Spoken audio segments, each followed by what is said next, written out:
Banking sector, there's been much hype about the public sector banks and their home loan packages. While on one hand, the very success of the package has come under the scanner, on the other, there are questions being raised about the actual benefit that this kind of a package really brings. Ragini Verma reports.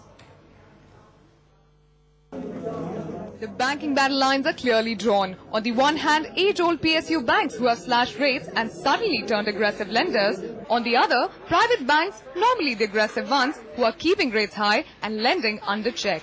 Even a cursory glance at prime lending rates tells the story.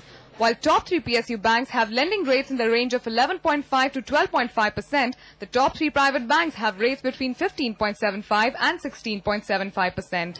Bankers blame the discrepancy on the government, which is giving PSBs a clear advantage in gathering cheap deposits while not pushing that hard for lower rates.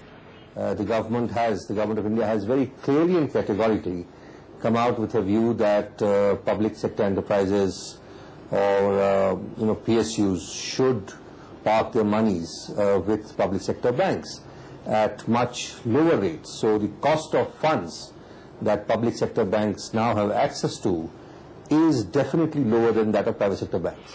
PSBs are also marketing aggressively with special schemes, like SBI's offer of loans at 8% for the first year, which has caught the borrower's fancy, even though competing bankers doubt the long-term benefits. State Bank of India, for one, LIC has also announced, LIC Housing has announced schemes. But if you see net, the effective interest rate on a 15-year period in both the schemes is only a 0.1%, and on a 20-year period, only a 0.08% difference. While bankers argue it out, the final verdict may lie with the average customer who is demanding lower interest rates, and whichever bank is willing to offer it, he may go laughing to that bank.